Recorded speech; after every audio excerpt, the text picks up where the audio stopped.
pledge allegiance to the flag of the United States of America and to the republic for which it stands, one nation, under God, indivisible, with liberty and justice for all.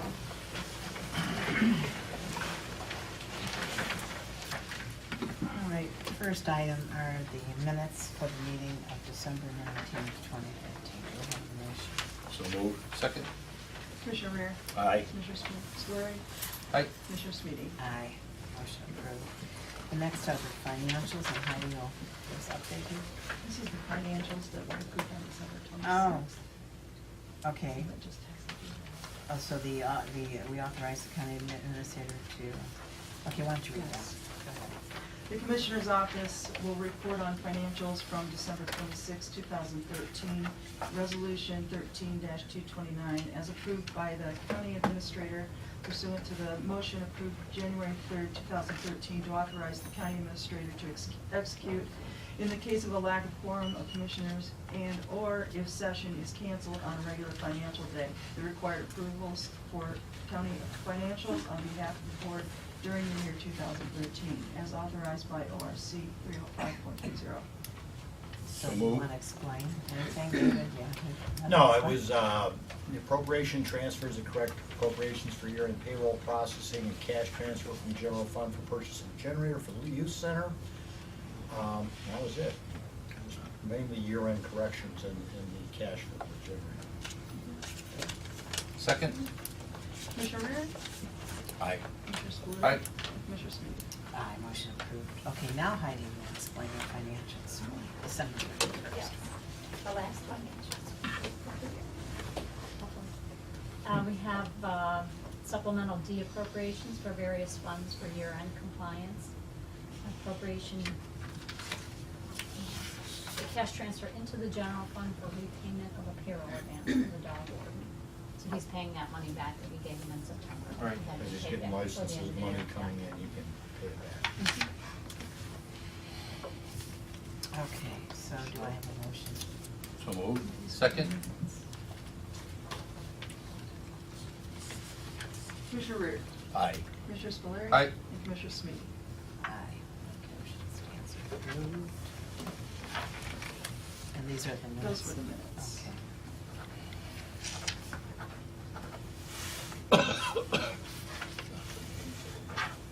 Okay. Your signature on this one here. Oh, thanks.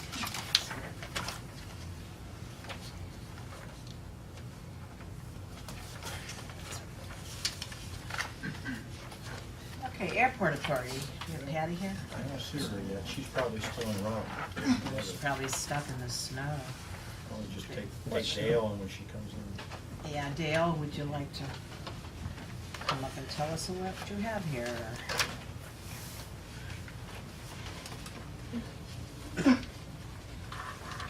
Morning, how are you? Good, how are you? Good. How's the new job treating you? Good. Good. Morning, Dale.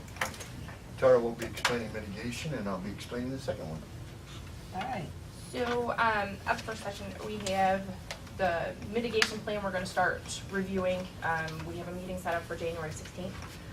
So basically what we're asking is to be able to put public notice out to the public. Part of that revision, we have to give the public an opportunity to comment on the plan that we had previous, and then again, we'll have to do it again, once we finish the update.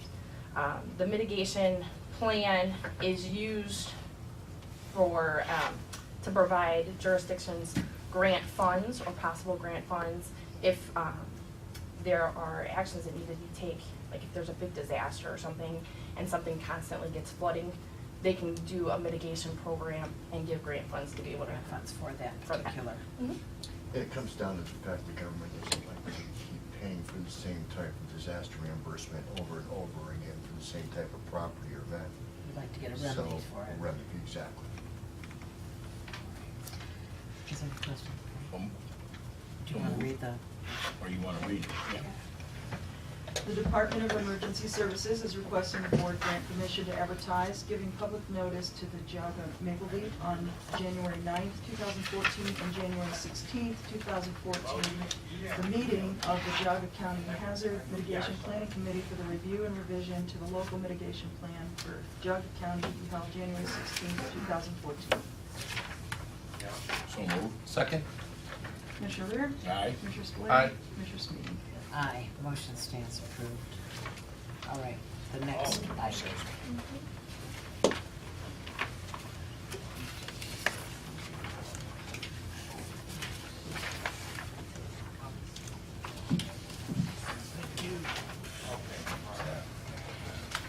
Thank you.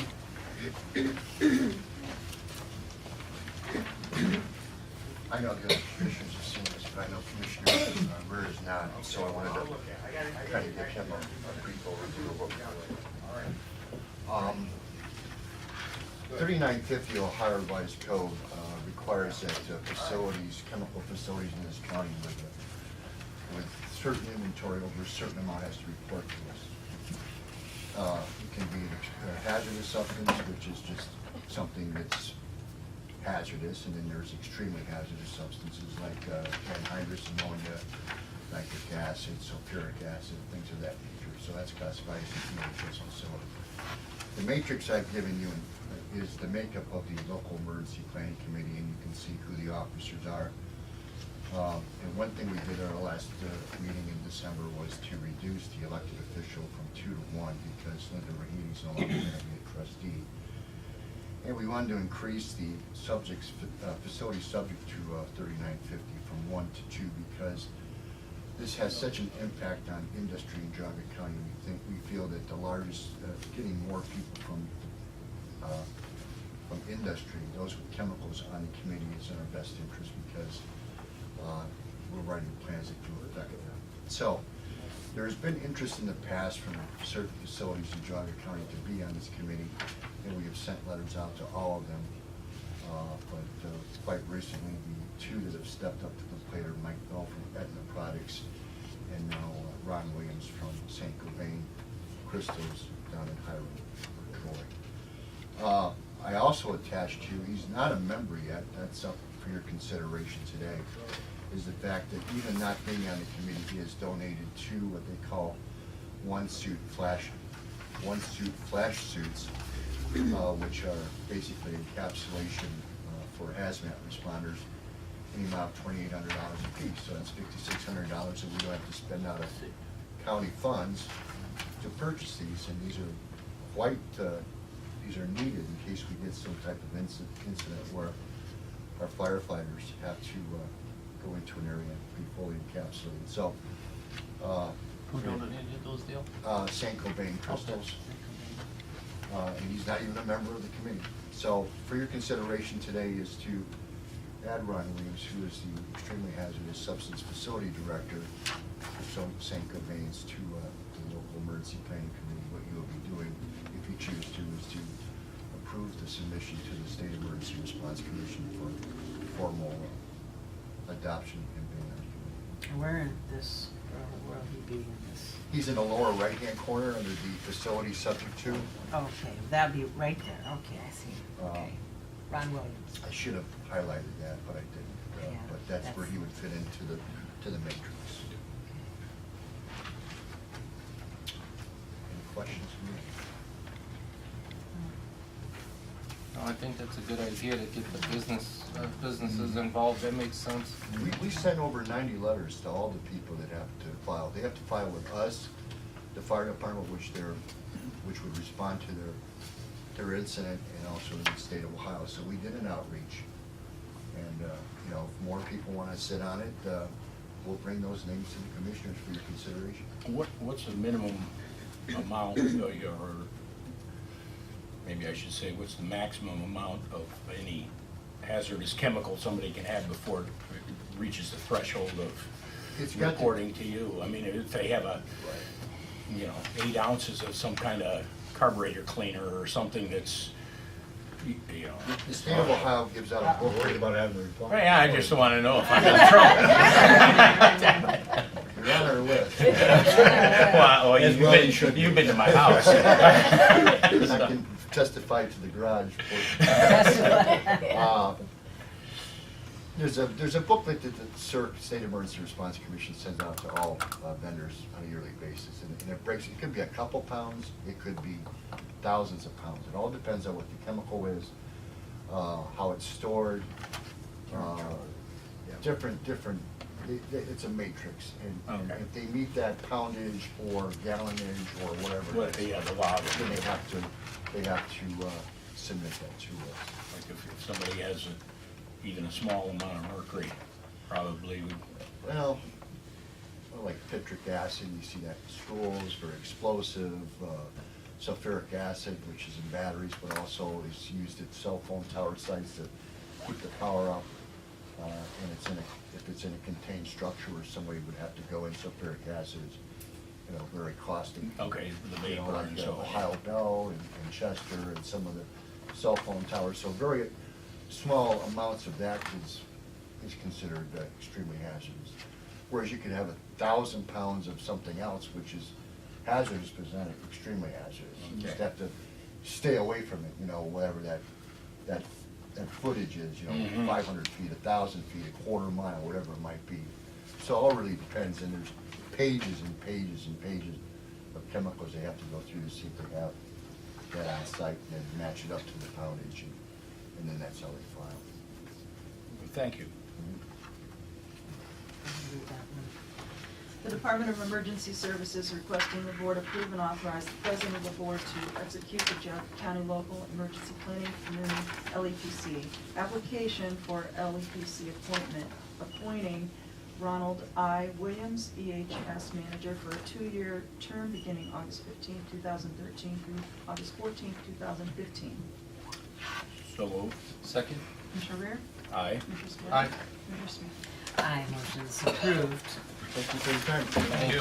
Well, we don't have our airport calendar, so we'll go on to Job and Family Services.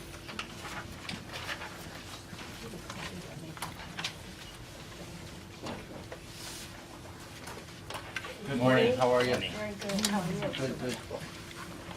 Yes, I came to you this morning to talk about Cheryl Hattridge, who we just recently hired. This was a part-time position that became vacant because the previous employee found full-time employment. So we interviewed Cheryl. She comes to us with a BA in business management.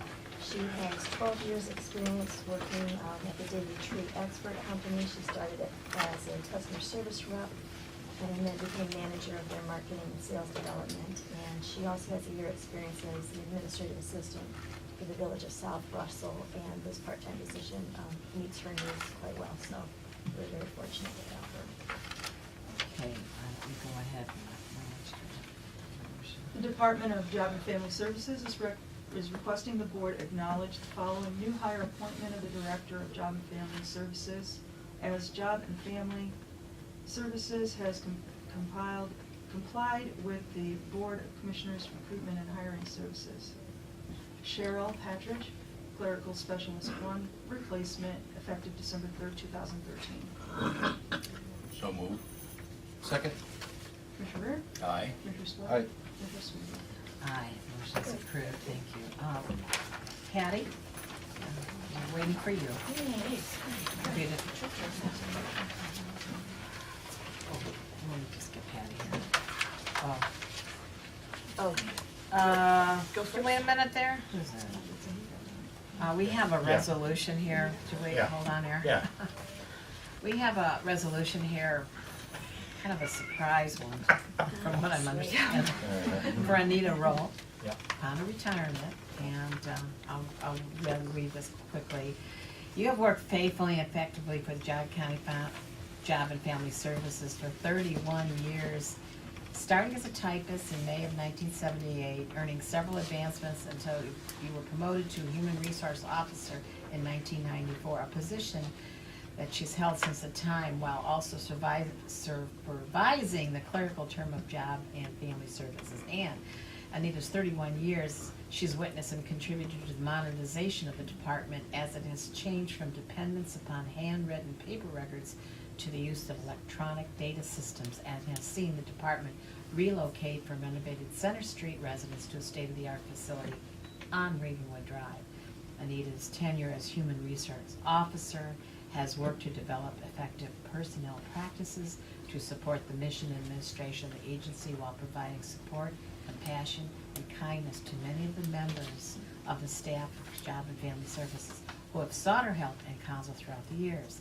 And during her tenure as Human Resource Officer, Anita has guided the recruitment and employment efforts of Job and Family Services and has participated in the vetting of thousands of resumes, resulting in the hiring of over 200 current and former employees of Job and Family Services, so critical to the safety and welfare of the children, families, and senior citizens of Geauga County. Anita Roll has been a reliable, conscientious, and most capable employee throughout her tenure with the agency, and in spite of constant change and challenge, she has maintained a positive outlook while fulfilling her many duties. Her warm and friendly smile has been a constant source of reassurance to all those who have worked with her, and she will be greatly missed as she leaves the agency with the admiration and affection of all that she has worked with. Ann Roll has decided to retire to enjoy new challenges at her leisure and has therefore tendered her resignation effective today. And as part of the County Commissioners' wish to express our sincere and heartfelt appreciation to Anita Roll for her 31 years of dedicated service to the children, families, and senior citizens of Geauga County. This will, further let it be resolved, this will be part of our permanent record. And some days someone will going through the records, I go, oh, Ann Roll. So I would ask for a motion. So moved. Second. Okay, Commissioner 31 years? 31 Did you years. start in elementary? When you were 5? You were like, Actually, 7 years I old? started when I was 20, and then I moved away for 5 years, and I did come back, so. Oh, don't add that up. Yeah, you didn't. No adding You allowed. didn't have to be that. Yeah, just, well, thank you very much. It's very nice, thank you very much.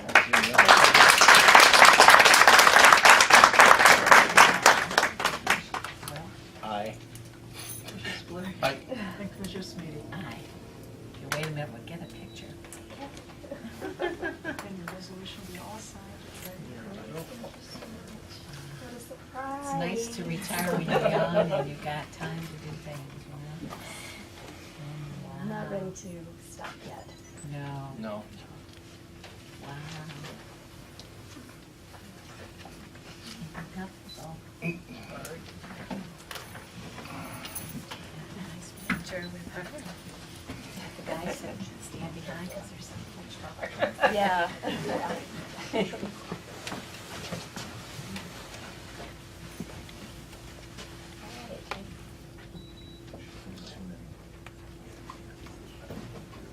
Blair only bought your last. Or that's sparkly, right? You are, yes. Tim, do you want to come up and take a picture? Yeah. Come on up, Tim. Yeah. Hi. Pretty soon it's gonna be like a wedding. Can I see you over here? It's like the wedding.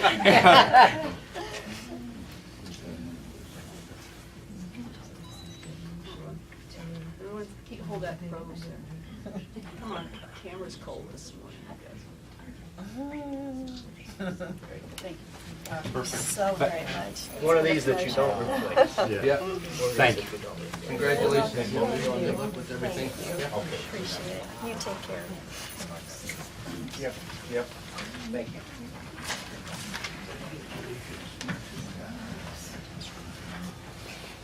Where's my helper here? Yeah, one more. She's not coming this year. She was gonna hold it till we see her, huh? She's coming in. Is she coming? She's not coming in. We have one more resolution. This is resolution day. No, no. Okay, so we have one more resolution, another surprise. As you all know, this is Sally Bell's very last day, and today between 11:30 and 1:30 is going to be a big goodbye to her. And Sally has been here let's see, how long? I don't- 1991. Since 1991, as Director of the Geauga County Department of Aging. And she's been a force in proactively identifying the needs of seniors. And she had a community impact study, which they did, which provided an early forecast of what's to come and the rapidly expanding senior population here in Geauga County. Ms. Bell's leadership in working with the Senior Board of Trustees nonprofit entity, which has provided numerous enhancements to senior centers over the years, not requiring taxpayers' dollars, and with the Department of Aging Advisory Board, which has ensured comprehensive input on service priorities from the community.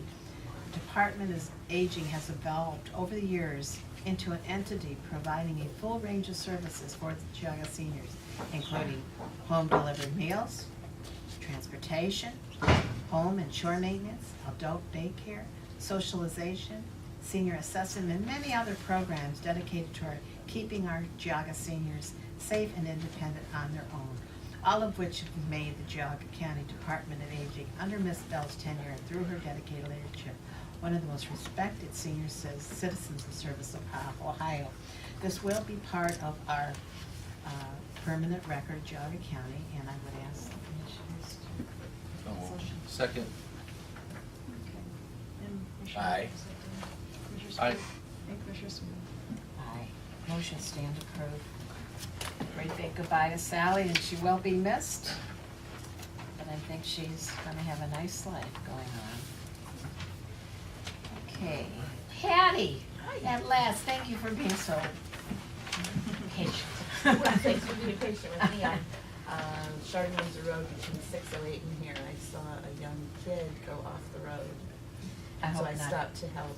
Oh, And, bless you. He didn't know how, he was only 16, he didn't know how to rock a car out of slush. So I got in and rocked his car out of slush. Okay. Good old Patty. Yeah, do you have cards if we get any of us Can we get call stuck, you we in can an call assault? you. Triple A or Patty, you know. We have two things today. We have basically a form to fill out for the FAA, surprise, surprise, which basically just goes over the project we completed, the 1512 project. And it will go over all the final numbers, how everything was spent, was there anything left over, no. But it just is a formality for that project. And then we start a new round. We're sending a pre-application to FAA with your permission. FAA gave us a GPS approach this year for the first time. They just completed it in November, and it took away our nighttime approaches. It took away our nighttime approaches because we have a couple obstacles that are not lit around the airport. One is a tower, a silo that is used by the woodworking company right next to us in the industrial parkway. So one of our fixes is to install obstruction light there, and then we have some more obstruction removals, mostly trees, but then across 608, the power poles are within what is required for the obstruction for the nighttime approach. So we have to have the power companies take those down and put them underground for us. Yeah, and all that That's together, expensive. I mean, it's not a real big project. You're talking about $136,000 and some dollars, so it's not a huge project, and it will be covered by our FAA entitlements, with the exception of the 10% match. The county's match too, it'll be $13,667. Is it affecting medevac at all for night? No. Okay. They can take off directly straight and. Straight up. Yeah, right, so it's not a factor for them at all. Okay. But we do have quite a few pilots now that are all instrumental, and it will affect them if they can't do visual landing, so. We're gonna try to get that cleared up as soon as we can. So we're having to halt our paving project, which we are, it's phased out, which we already put in, halting our parallel taxiway project, because that was a more pressing need, and now this is a more pressing need, and so, And then as far as your runway lights, are they still activated by radio? yes, they're And will fine. those beacons be activated by radio also No, upon they will approach? be permanently lit. Okay. These are flashing lights on the On the tower. on the silo or Yeah, whatever it silo. is. So it's Yeah, they will be permanently lit like we see on our, we have a few generators that are, I know there's one out 528 that's up high, and we have a tower there that is lit, and it'll be similar to that. Okay, so that's both of those. Yep. So if you'd like to read those, we'll do it. The Airport Authority is requesting the board approve and authorize the president of the board to execute the federal financial report standard form 425 for the federal grant to reconstruct concrete apron and improve airport drainage, FAA AIP 3-39-0054-1512 in the amount of $340,980.85. $306,882 federal aviation administration share, and $34,098.85 county match. The second one, the Geauga County Airport Authority is requesting the board approve and authorize the president of the board to execute the application for federal assistance, standard form 424. Pre-application for installation of an obstruction light and the obstruction removal of trees, power, utility lines, and poles. Project number 3-39-0054-1714 in the amount of $136,667. $123,000 federal aviation administration share, and $13,667 local match. So move. Second. Commissioner Rea? Aye. Commissioner Spillier? Aye. And Commissioner Sweetie? Aye, motions both stand approved. Thank you. Thank you. Thank you. Happy New Year. Yeah, thank you, y'all too. Dan McClelland, our sheriff, is next.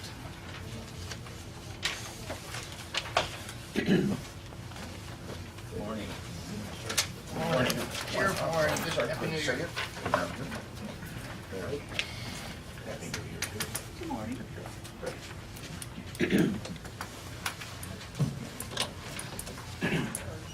Morning. How you doing? Good, good. Checking on her, maybe 1 inch or so today. Oh, Yeah. I don't know, who makes these? Yeah, watching last night, I'm thinking, well, this won't be bad. Yeah. A little busy. Anyway, what I come before the board today is we need the standard assurances form signed for our grant. In this particular case, a technology grant will be used to upgrade camera equipment, surveillance equipment used in the jail, monitoring inmates and help with the safety of employees, etc. This standard assurance basically is a statement that we'll spend the money on a proper purpose, that we're an equal employment opportunity employer, that we don't discriminate, the usual things. You've signed them in the past, so. Let's read that, please. The Sheriff's Office is requesting the board approve and authorize the President of the Board to execute the Ohio Office of Criminal Justice Services Standard Assurances Form to complete pre-award conditions for the Technology Improvement Grant number 2013-JG-A02-6468. So move. Second. Commissioner Rea? Aye. Commissioner Aye. Spillier? And Commissioner Sweetie? Aye, Thank you. motions Thank you. stand Happy New approved. Year. Happy New Year. Happy New Year. Busiest Drive nose safe. in the west. Yeah, yep. Nose is running all constantly. Okay, we have a resolution 13232, which would honor Mitchell Olin, our achieving the rank of Eagle Scout. This has already happened, so we're just gonna mail this off to him, Alrighty. okay? So I would ask for a motion. So move. Second. Commissioner Rea? Aye. Commissioner Spillier? Aye. And Commissioner Sweetie? Aye, motion stands approved. It's tough when they have these parties at this time, you know? Yes. Kind of busy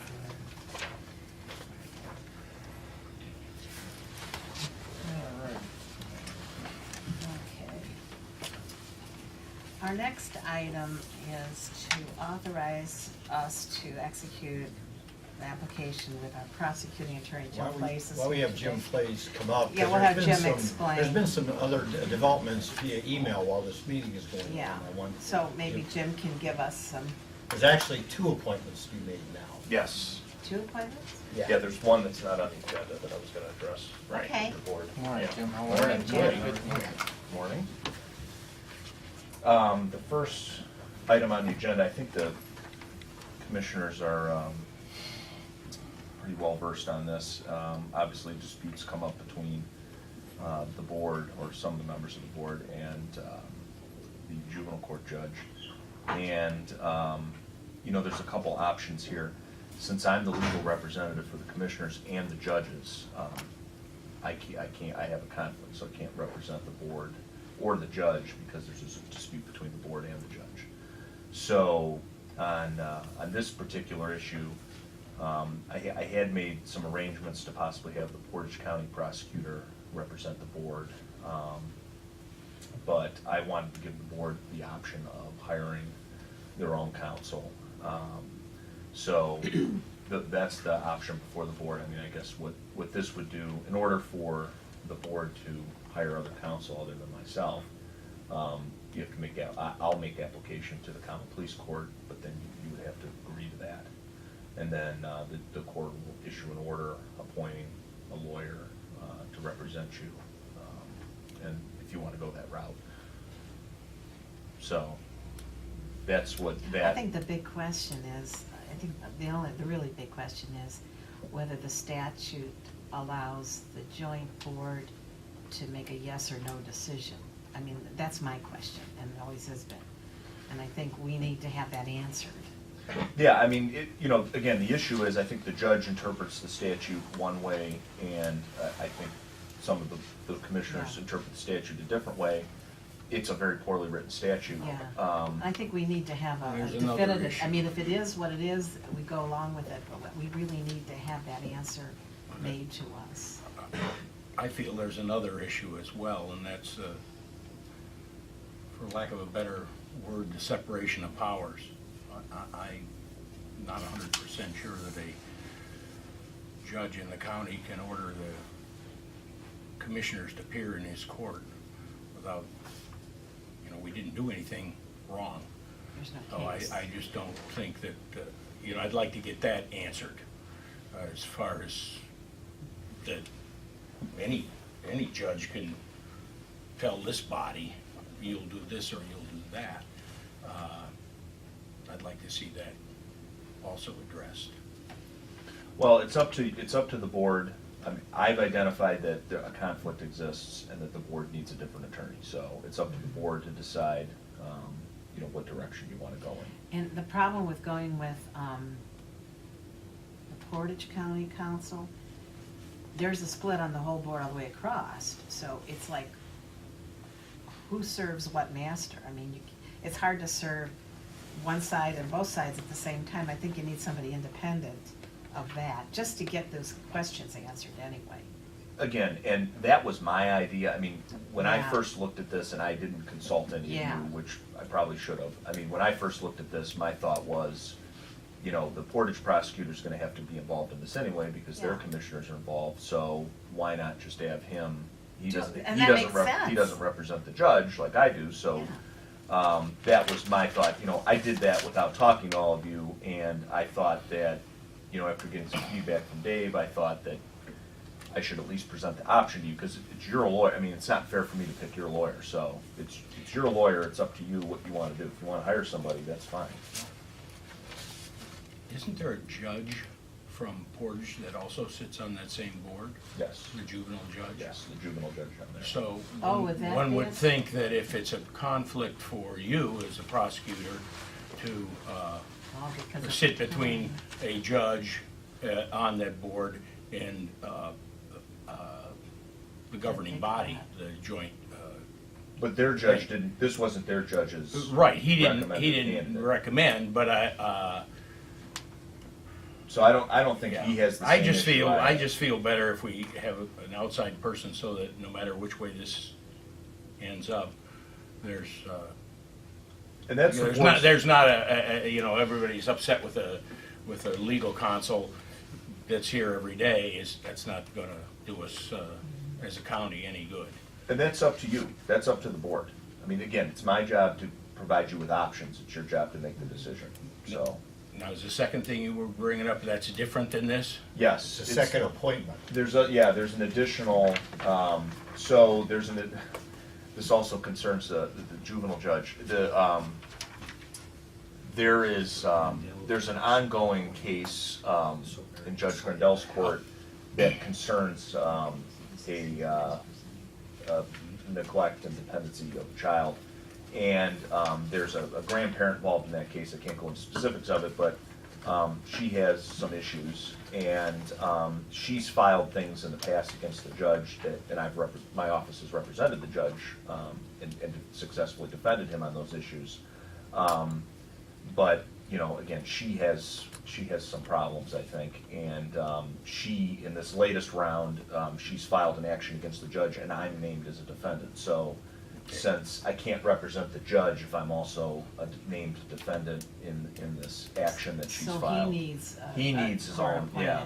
appointed. So we should make sure he gets. Exactly. So we would be the ones that would decide that. Again, it's the same procedure. Okay. So I talked to Judge Grendel about getting counsel for that, and because I have a conflict Right. on that case now. I mean, I've defended him on these other matters involving this woman, Sure. but now I've got an issue. So on this, there would be the same procedure. You have to prove it, and I have to make the application Right. to the And court. he should have someone to represent him. He had. In the same way we would. Right. Yeah. And Yes. I So think they're that would be similar, fair. they're similar different. resolutions, but Yeah. they're not linked together. They're Not not linked linked at all. Other It's than- purely coincidental that I had to Okay. come here on two of And these. So he Laura's deserves to updated have- me on, she's identified the available attorneys, so we could let the board know for each case. Well, Yeah.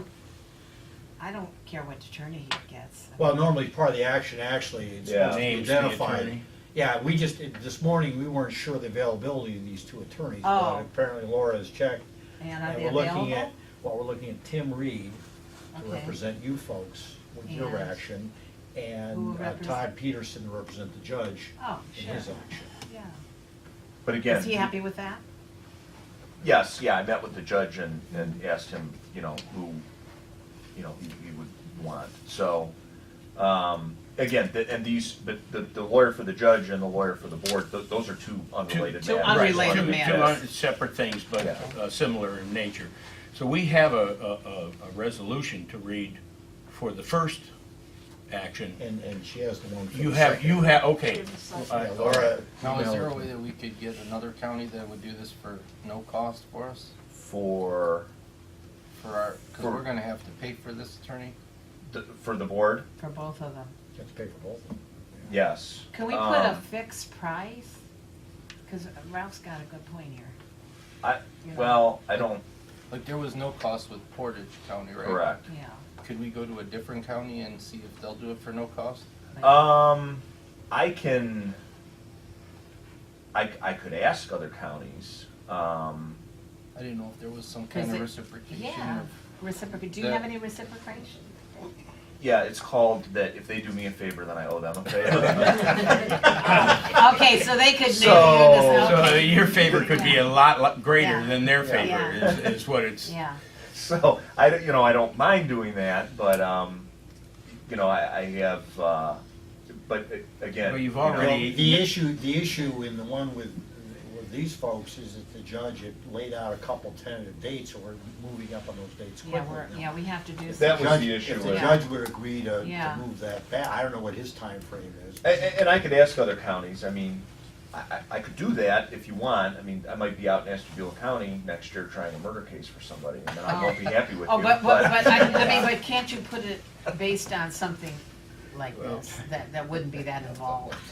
And I don't How do think you- that works. We'll do it, but only for 3 hours. I guess at the other side of it, I mean, do we have to have legal representation in this, or just? That's your choice. I mean, I think you do, but it's up to you whether you want to have a lawyer. It's up to you whether you want to take, the Portage County prosecutor. I mean, I've tried to provide you with an option there. I just thought it would be, the only reason, I don't even know the Portage County prosecutor. The only reason I picked him was he's got to be involved in this thing anyway. So I figured it wouldn't be that Yeah. much of an issue for him to do it. I mean, for me But the only to, problem is that there's, it's like serving 2 different masters. So if they, I would yeah. prefer we do a clean deal, Clean and, deal, yeah. and while Just I get these fully in. understand that there's some expense to the county, we're entitled to representation, and if we can't get it because of the conflict by yourself, we need to get representation that I think is, I just want to say it's a clean deal. It's not, there's not a, I'll do you a favor and then you come back and ask me for, you know, and so on. I think that could, because your time's worth something as well. And if you're out there, you know, you're out there for 6 months on an extended case, that's costing the county a lot of money because you're not here. No, and again, it's not, I mean, I could go down that road with other prosecutors, but then again, I mean, the issue is, do you want me to pick a lawyer for you, or do you want We me to pick already your own did lawyer? here, according to Yeah, this guy, so- agreed to represent us. At least to get those Wasn't it questions my answered. understanding that when you do this, that I'm gonna go with, is it the common pleas judge that signs the order? Yeah, I will, Judge Burt's the presiding judge until the end of the day today, so I'll be bringing these to him. Okay, so they go to today. him, and does he set a dollar amount not to exceed or anything? Is it just open-ended? Yeah, but again, it's your lawyer, so you have the option To drop at any time? Exactly. Yeah, so I mean- we're not gonna go into some Yeah, I mean, multi-million I don't- we're dollar, not- I'm not going that way. I mean, the board has, the board has that option, but, Yeah. Could we independently choose to go with the free attorney? that's a good question. My recollection was the judge presented that to the board as an entity, so Yeah. I didn't see it as an individual. Okay. So it's kind of one of those where, I mean, two of you can make the decision for all three of you, type of thing. I would say. Without going too Sorry. far beyond where we already are, we see an issue one way, and we're not attorneys, and he sees an issue a different way, We need and that he is an solved. attorney and a judge, and I would like to have a third or fourth party, depending on how far this goes, say, this is how we see it, because we're not, clearly, personalities enter into this, and I don't see this being that, I don't think it's- that adversarial. I mean, I think you have an issue of, you have a very poorly written law Yeah. that's never been looked at, and the judge reads it one way, which the way he reads it is not, he's not making anything up. And I think that the board, or some of the members of the board, read it a different way, which is very reasonable. And, ultimately, I think the Yeah, Court of really. Appeals is gonna have to, I mean, if you take it to its logical extent, it's a situation where you have a genuine controversy. It's not that I think people aren't getting along, I just think that the law is poorly written. Somebody's gotta, Yeah, if they say Interpret this it. is the way it is, we go with Yeah, it. that's- If I he mean, says if it's there's a not, fault. we don't. It- Simply. from my perspective, if anybody's at fault, it's the General Assembly. Because Yeah. because the Ohio Revised Code is ambiguous in I mean, you're not gonna have to build a jail after this whole thing. I mean, you're just No. gonna ask a group of people to. That's They're exactly- asking you that's a exactly- question, and that's they're gonna exactly right. answer That's it. why I say And once that- they answer it, then, We- Hopefully it's pretty quick and cheap.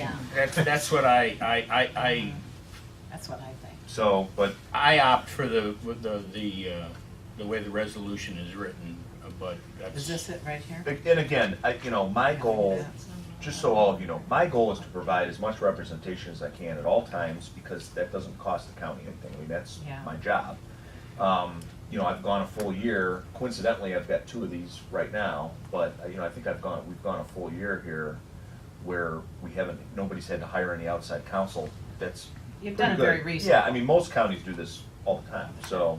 Well, if you were representing us against Joe Blow somewhere, you'd be our guy, and we'd have go with that. those This cases all the is time. this is an issue where there's a apparent conflict of interest, and hopefully you don't have many of those. Okay, do we have any other discussion? No. I wish we could have just resolved this without having to Me too. put the money out, that's all. But I don't wanna see it get too far into the cash, I'll tell you that right now. Or a minimal amount. Okay, read that then. The Commissioner's Office is requesting the Board authorize the President of the Board to execute an application of prosecuting attorney and general and Geauga County Board of Commissioners for appointment of counsel in the Court of Common Pleas, Geauga County, Ohio, pursuant to RC 305.14 in defense of claims advanced by Judge Timothy Grandel relating to Judge Grandel's recommendation for the Portage Geauga Detention Center Board replacement, and further, to direct Geauga County Prosecutor James Fleece to file such application, appointing an attorney to act as counsel for the commissioners in this matter. So moved. Second. Commissioner Rea? Aye. Commissioner Spillier? Aye. And Commissioner Smith. Aye. Motion stands approved. Please keep it very reasonable. It's not up to me, it's up to you. I know. And we got the second one. Now we have a Okay, second. Yeah, there's another Oh, one. there's Yeah. another one, okay. Okay. The Commissioner's Office is requesting the Board direct the President of the Board to sign and the Geauga County Prosecutor James Fleece to file an application of prosecuting attorney and Geauga County Board of Commissioners for appointment of counsel for Judge Timothy J. Grandel pursuant to RC 305.14 in defense of claims advanced against Judge Grandel in the case of State ex rel. Carol Catalano versus Judge Timothy J. Grandel, pending in the 11th District Court of Appeals, case number 13G03174. So moved. Second. Commissioner Rea? Aye. Commissioner Spillier? Aye. And Commissioner Smeeder. Aye. Motion stands Thank you very approved. much. Thank you. Thank Happy New you. Year. Happy Thank New you. Year. Happy Thank New You gotta Year. go So like, much. like mad now. Yeah, gotta file everything, thank you. Yeah. We'll drive carefully.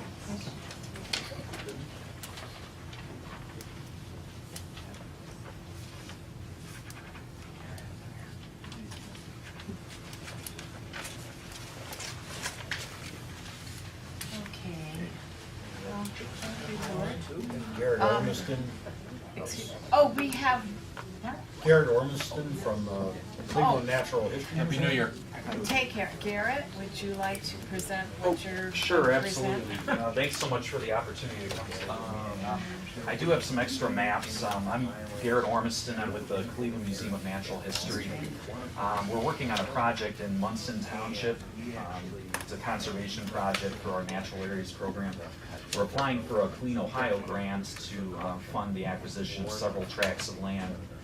This is a site that has fen habitat. It's a very unique habitat. There's at least, yeah, it's an expansion to the museum's Coliker Fen Preserve, which is an existing preserve there on Rain Tree Drive in Munson Township. There's at least 12 state-listed rare species present at the site, endangered or threatened or potentially threatened. What kind of plants. rare species? Well, most of them are fen species. A fen is it's A water? yeah, wetland Wetland. type species. There's a purple fringed orchid, for instance. There's a number of crayfish in that stretch of the east branch of the Chagrin River that are listed. Red side dace is a rare fish that's found in that stretch of the river. So there's animals and plants located at the site. And one What of does the the public have as far as access to this?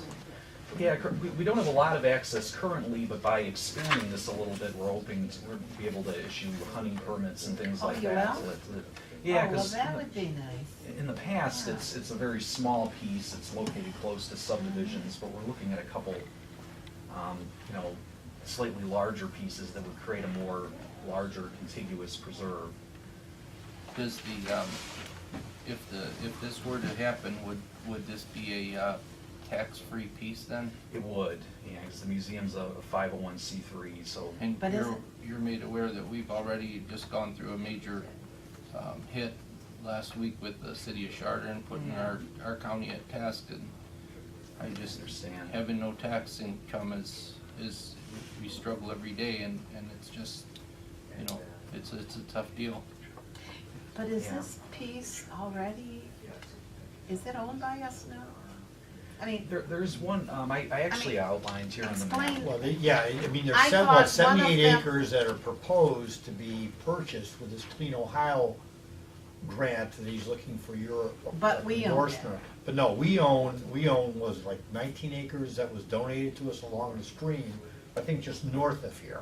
Okay, It's but outlined that's in the not original. on the rolls, but the part that, the Well, biggest part that's where we're gonna lose tax, like what Ralph was talking about, where's that? Well, that's The all whole these thing. parcels. This here, well, yeah, but those were part of parcels that were part of that subdivision, when they put This that is in, backlands. they had to have that piece of Right. land to satisfy zoning. Right. So my question is, does it now, I guess Andy, where did Andy go? Does it still satisfy the zoning, or does that I get kicked think out? Andy had to leave for their Munson Township trustee meetings at 11. He told me that these parcels, especially the ones over here, were already identified in their master zoning plan as targets for conservation. So the township is very much behind the project. It fits into sort of their long-term plan. One thing I can speak to regarding taxes, we're looking at primarily Explain parcels of land that are, pretty much every piece is a split off of a larger parcel, so I'm hoping that the impact would be less than if we were just buying a big piece of developable land. There's very little road frontage involved in the preserve that we're proposing. For the full acreage that you, about what, 40, no, how many acres did you say it was, the whole thing? The project's 78. 78, okay. Okay, so- That includes all the areas that are outlined in yellow. Correct. The outline in red is already, There. Already owned by the museum. is the preserve. So I'm trying to figure out where this is, and then I see Pineview Lake Track, which is the largest at 43. That's the back end of the. That's, Pineview. yeah, that's Yeah. the back end, which is, I remember, All wet. when I was a kid, is pretty rustic. I mean, How much- you know, with these tributaries, the rivers, creeks, whatever in there and so on. Are you buying that from him? Yeah, all of these would be purchases. They're all purchases. So how does that reduce his taxes, I'd like to know? Reduce whose taxes? This I one bet right he's, here. I bet He would he, be the owner of this. No, but how would it reduce? He would no longer But- I know, own but- that Yeah. acreage. Okay, Well, how maybe much I'm would it- saying it wrong. No, how much? How would it much be? is he paying taxes now, Right. and now once they buy it and it's all. how much do we lose by Yeah, him right. taking this? Right, And, right. and I don't know without seeing it, but I Yeah. would guess 'Cause that what that we do- backland is taxed at a little, you know, because his front is that's an enterprise that he has up there. Yeah. Does he have this in tree farm or anything like I that? don't think so. I have to double check, but I don't think so. I mean, I think this is things we need to know, Sure. simply because. It'd be nice to like, know We total did what take we're a huge losing. hit on this, you know, these 500 houses. Yeah, I actually thought about trying to put a list together of what, the tax impact would be, but it's hard to judge because they're all splits and it's. Or kind of maybe up you the could county talk to auditors. the auditor and see what he would say and come up with a number for us, so we could, then evaluate. See, and they already own about, 106 acres currently that's tax exempt. They own a fairly large parcel north of Thwing in Chardon Township, like between Thwing and the city.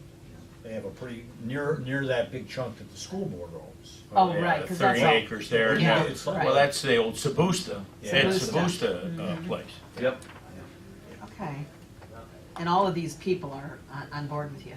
Yes. And that Ed Sabusta place is far more valuable property than, Yeah, for other Huntsburg, I development, thought- for other Frontage, development no. than this is. I thought mean, Huntsburg was only gonna give you a, kind of a right of way as It's- opposed, he's not selling his It's piece. possible that it could be a conservation easement Yeah, for some of that's these what parcels. some of them are, they're not really selling, they're putting an easement on it. Well, these long skinny yellow ones, Yep. if these are broken off, these houses are serviced by that black road that's underneath, Oh, Yep. Rain Well, Tree? Rain Tree. well, no, Rain Tree's here, but Well, see, like Huntsberger right here, she was talking about, that's this part here, and then there's the rest of his property right there. So he's keeping this for his house, and this He is. said he's not selling it, he's doing a conservation easement. I was wondering if any of these are back lots off these skinny lots to the left, where that other road is. Oh, No, it's Do you see pretty where all wide. your little Yeah. marks are with the arrows that identify these lots? Yeah, the only one would be Pitcock. That would be a split off of Legend Creek Drive there. Oh, okay. So why do you need us involved in this? Well, one of the requirements of the Clean Ohio program is they want to make sure that any projects that the state is funding have support from local government as well, from both the county and the township government. So obtaining a resolution of support is a requirement for us to apply for this particular sort of funding. I mean, if we were going for another grant, we may not have to go through this process, but in the case of Clean Ohio. And in the Clean Ohio, where are they getting their funding? Is this like a WRSP? It was actually voted on by taxpayers, I believe. It's different than WRSP. Yeah, that was voted on, Clean Ohio was voted on by the taxpayers. Yeah, I think 4 years ago. I thought it was running out, that's what I thought. This is the last round that's currently authorized, and they're talking about Yeah. what to do in the Now, next. this property is basically all wet. Well, I mean, we couldn't develop this, I mean, I think it would I don't be mean pretty- us, but it can't be developed. It'd be pretty difficult, yeah, I I mean, think. because you couldn't get septics in this area, except for where they managed to do it over here off of Raintree. Well, I think the only way they were able to do that was by, I mean, you know, not so much off Raintree, but they had to run, off Raintree, they had to run these long parcels to kind of fit the 5. I think there's limited opportunity for additional development. on They some of had these. to increase that to satisfy when zoning. these- So, When these properties come off their original source, that doesn't diminish the original source below the Zoning? zoning Well, requirement.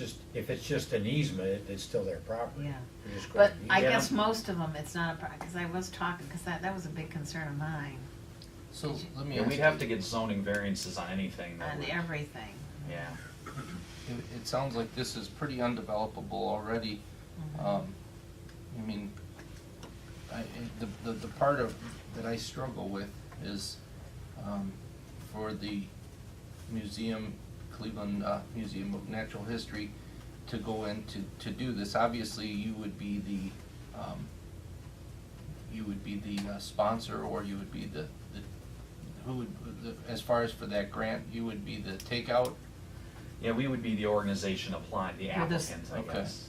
And then, so I guess with that being said, I mean, this is pretty much non-usable, non-buildable area. It's just another, I mean, don't take this offensively, but it's like, it's just a shift of money to, you know, to be put into this of a piece of property that these people probably aren't gonna be able to do anything with anyways. And if this looks like with all this water, there's EPA laws probably already in place with the demolishing of any wetlands that it's almost like, why are we throwing, you know, money at something that's pretty much gonna be left alone? And I guess I'm just looking at it on kind of a common sense approach, more than just something of just saying there's this grant available, so there's money here, let's go and spend it. Sure. I guess that's my only thing is, you know, this individual, when he bought this property years ago, this is the bill of goods that he bought with this area, and he knew it probably at the time that, you know, he couldn't develop it. So it's just, why do we wanna promote to throw money at something that's not gonna be developed anyways, and the frogs are gonna live there happily ever after anyways? Well, yeah, I think that is a good question. I mean, our program at the museum, we're really, you know, some organizations are targeting on just protecting land, you know, wherever and whenever they can. I mean, we're really trying to pick out the best sites. I mean, the sites that have rare and endangered species, sites that have rare habitat, in this case a fen. So it's a fen. It's really important. It is. It's the type of habitat that you really have to invest a lot of money in to keep it viable. We wouldn't have any of our rare species, colic or fen, currently if we weren't constantly removing invasive species like narrowleaf cattail and Phragmites and removing shrubs from the. With that being said, I mean, if that was the case, he could put this in a conservation easement and still pay taxes. I mean, here's the thing, you get this, and all of a sudden everybody loses because now the taxes is gone. He, as the owner, could make the decision to put this in a conservation easement that we have no say over, and he still has to pay taxes. You know, Well, I and think it's- in some cases, if you put a conservation easement on, you can apply for a tax Yeah, break on your you can. price. That's why the golf It's still course a did it. devaluation. Yeah, that's true. Well, I mean, the tax break really is on you doing the conservation easement, because you're going to get what the fair market value is of your property that you're basically putting in the conservation easement, you can take that out on your taxes over the next 5 years. So, but your taxes remain on the property. Well, the property taxes, they could file, the owner could say, well, listen, I've sold a conservation easement on my property, the property's less valuable, and then lower the valuation of the property. So a conservation easement could still result in an erosion of, tax collection on a Then particular on the other piece. hand, it's also kind of a plus for those who live around it, because they know that it'll always stay the way it is. That's true. And so that does kind of up the value Well, of the that. problem is going this route, now everybody, all your neighbors have to make up for this property. It no longer pays taxes. That's true. So it's just, It's spread around. I think it's a myth of raising property value. I think it's a shell game. At the end of the day, when are people gonna stop and realize that the more property you put into an easement, and trust me, I'm a big outdoorsman, I live and breathe the outdoors, and I can appreciate and respect this, but I just believe that it's irresponsible to continue to believe that all of these conservation easements that we're doing, we're no longer gonna be able to live in this county because everybody else has gotta take the burden of the taxes. And it's just, I think that it's very dangerous territory that we're treading on, and I think it's gonna get to the point where, I don't know what, it's hard because people come in to a county and move into a county and you have to pay taxes, and then all of a sudden, you lose this, you lose this, you lose this, and we still have to stay operational. Our population continues to grow, our services continue, exceed in costs, and we're losing tax base left and right. So I think I think that it's just a matter that it's in its infancy stage right now, and we don't see the effect of it at this point in time, and our grandkids down the road are truly going to reap the, not the benefit, but the financial burden that this could truly place on us. I understand where you're coming from. I was hoping to kind of present this as it's a different kind of project. We're not taking extremely valuable land out of the. Right, I understand. Yeah. I agree with what Ralph's saying, because it seems like all these land issues have some merit. But when you start adding one on top of the other, pretty soon, you lose a lot of land. I live in Hamden Township. We have the Hamden Orchard hunting facility. That's like 1,000 acres almost, that nobody pays taxes on it. But my biggest objection to some of these, and including some issues with our own park district, is that they don't allow people To go on it. to go on it. They restrict it. It's our land, and then we give it, we give it to you, but you are us. It's a public piece of property to a certain degree. You have your own, you're a 503C or whatever you mentioned it was, a 504 or whatever. But then you don't even allow walkways or people to go. I can understand you don't want people tromping through the fern and fauna, but there's got to be a place there where somebody can just go out and walk through this, for the enjoyment of what you're trying to preserve. Yeah, and then we're going to offer regular public field trips to the site.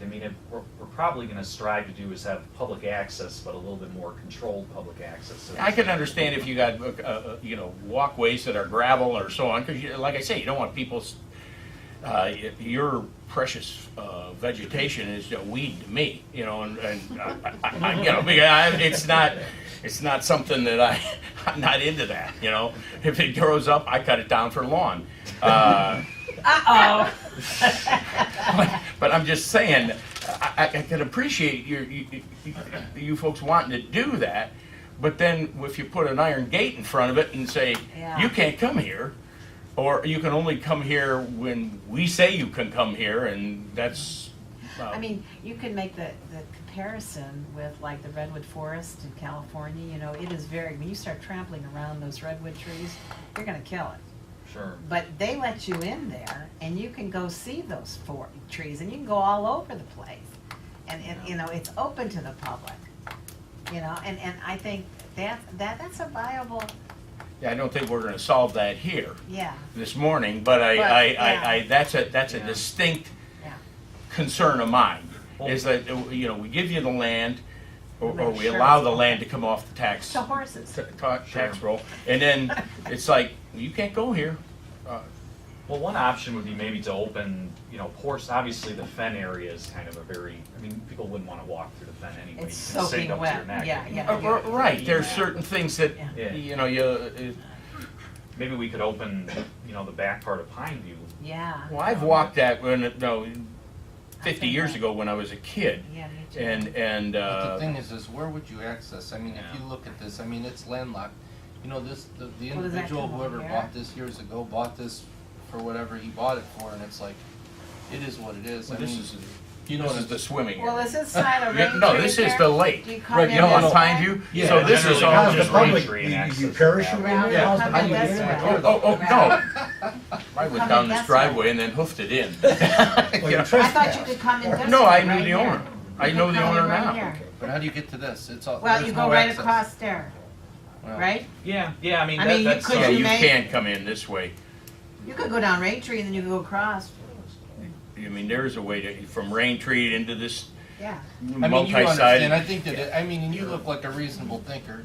It's just, I think that, I mean, speaking for myself, and it sounds like Mr. Rear's on the same page. I think this is, you know, it's honorable that everybody wants to try to preserve, you know, nature, but it's one of those situations where it's just, it's a tough deal to justify this, and, you know, an owner can take on X number of dollars of property now, and all of a sudden, everybody wants to try to get something, and, you know, and the other thing that I just have an issue with is, you know, those funds are our dollars that are buying this property, so it's kinda like a double whammy. We're putting money in to buy this property, and then we're taking money Losing away money.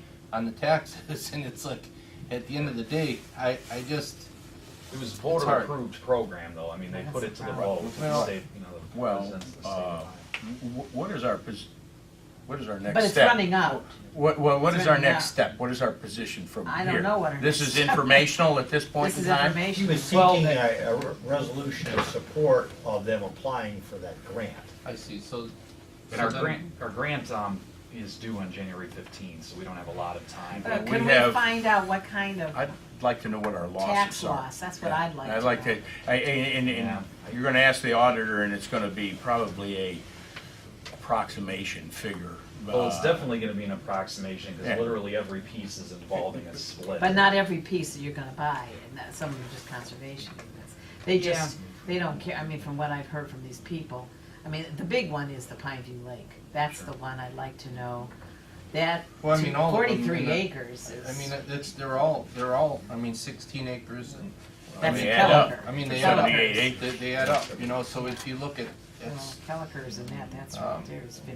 One other thought that we had, that since the county owns this 19.92 acre property to the north, we could consider purchasing this from the county to offset some of the tax losses that you'd be incurring. I mean, because right now, this piece of land it's not something that, I mean, it's pretty isolated. It's not outlined It's- on here, right? And that's It not, isn't, we're but it's not getting outlined any here. taxes Oh. on that, right? Yeah, there aren't any taxes being, Garnered, where is Oh, it? here, the green line. it's on, Which it's one? on this map here, I'm sorry. Okay. Yeah, Oh, within this the one? green outline. Oh, yeah. Yeah, okay, that one, right there. Oh. And that was provided to the county because the developer had no use for it, and at the time, the Right. county thought we could sell the stream They credits. gave it to us. But this Sell will be the a way stream to, credits because, around. Well, we were selling thinking of- stream credits is a yeah. complicated, long, Right. drawn-out procedure, so we would be able to purchase it right up front. and then who's between this then? There's a couple landowners off the end of this Mulberry Drive. It's a private drive. And what are they saying? We haven't talked to them. And how much is the grant that you're looking to get? Well, it depends on how many, it looks like it could be in the range of 500,000 to 600,000. It's hard to say exactly though, because we have to, it could be a little bit less than that. I think the total project will be about 6, and we have to raise a certain portion on our own, or through bargain sale pledges from the landowners. So if we may end up being something like 400, is the total ask. Who owns this piece right here, between this and that? There's a The couple owner of- is right at the tip of Mulberry. We had thought about getting in touch with them. Our project was getting big, you know, so we didn't want to make it bigger right off the bat.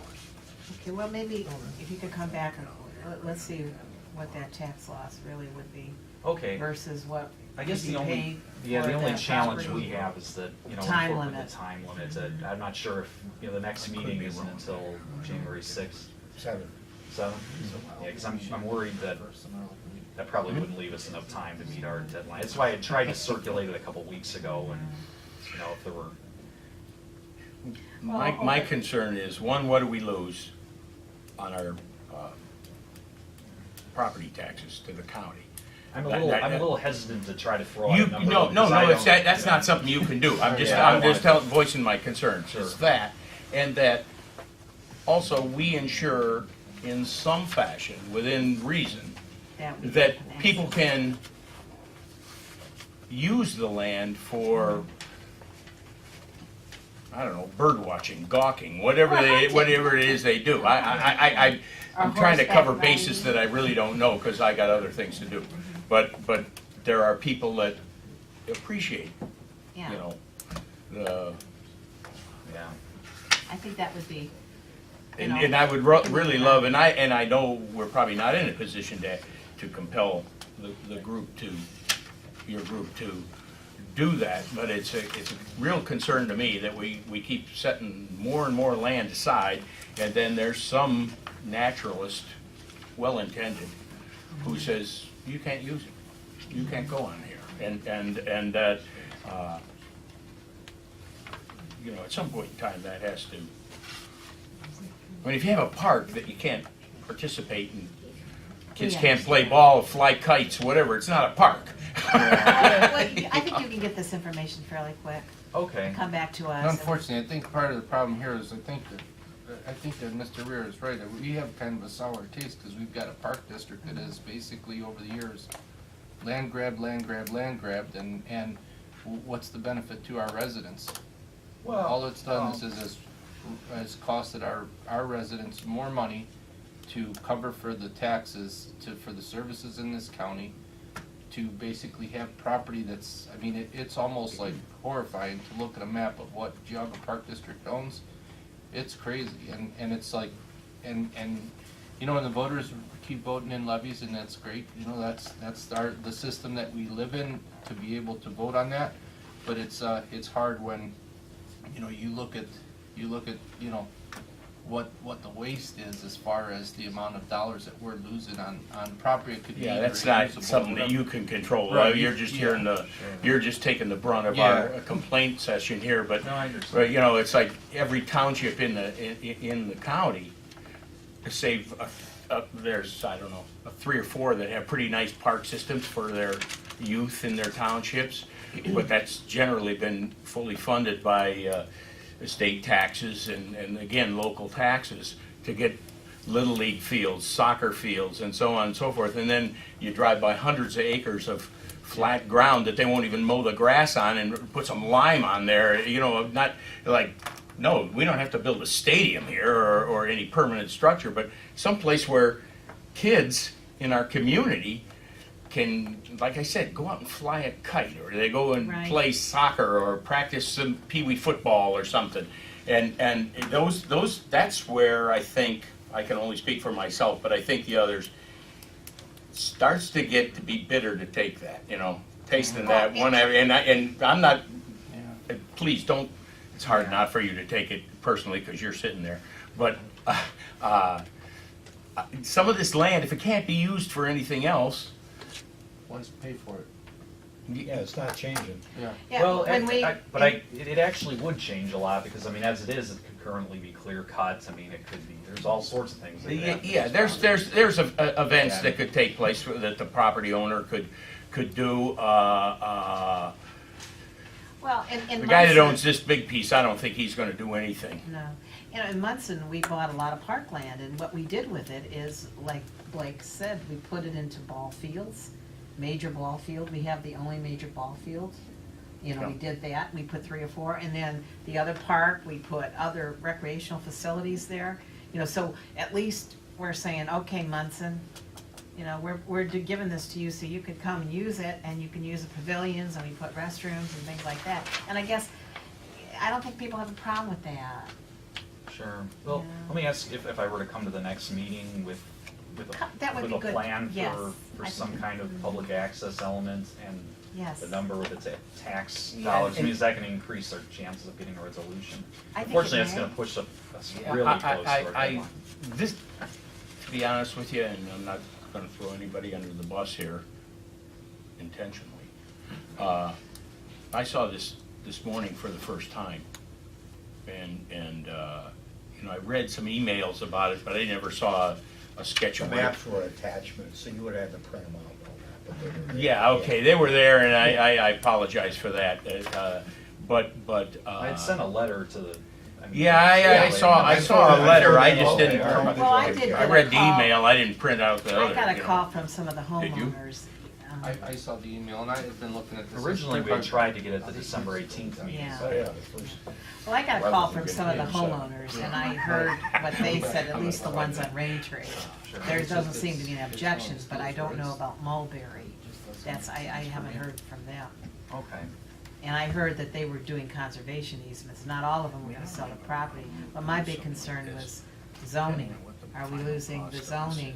I mean, when you put these in, you gotta have X amount of land for that lot. I think it's kinda like coming in backwards and say, okay, now that the house is there, what are you gonna do, make us take it down? Because now we take that property away? Well, we wouldn't be able to do anything that Like that, that against defies zoning. zoning. Yeah, I mean, Yeah. that would, unfortunately, with that, zoning can't give us a formal variance until we present them with a survey, and we can't do that until we find out whether or not we have a project, because obviously Yeah. the survey costs for this project are gonna Was be a quite lot, high. yeah. So But I we're- think that was a concern, and then certainly, I mean, if we could find out if there was that big of a lot, it seems to me if that 43 acres was a tree farm or something else, there'd probably not a lot of taxes on it, but I'd like to know that.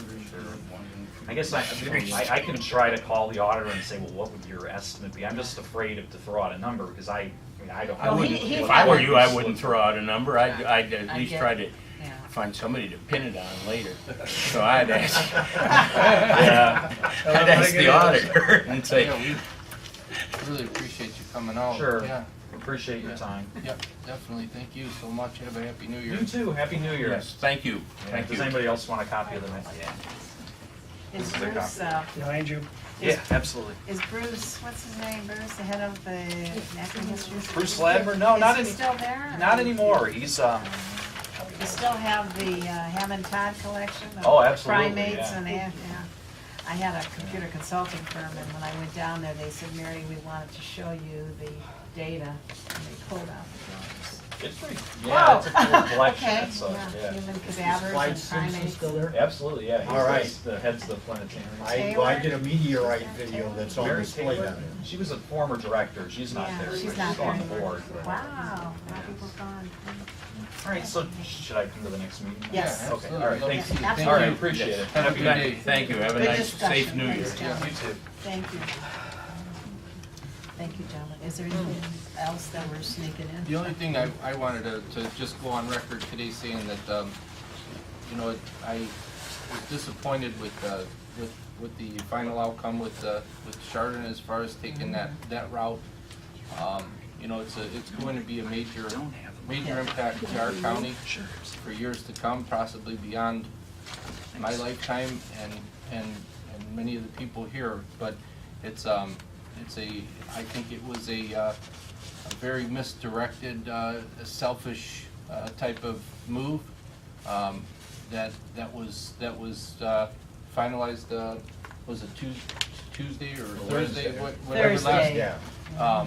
And, you know, the unfortunate situation is, I think that going into 2014, we I, speaking on myself as county commissioner here for at least the next 3 years, know that we're gonna have to start to make some changes as far as making some, you know, visions into the future of possibility that there's gonna have to be something that we're gonna have to pre-plan to try to diffuse some of that cost that we are going to lose because of the fact that I think that our county, administrators did a phenomenal job trying to present a case that went on deaf ears and trying to put it in a position to say that, there's going to be a big strain on this county in the future.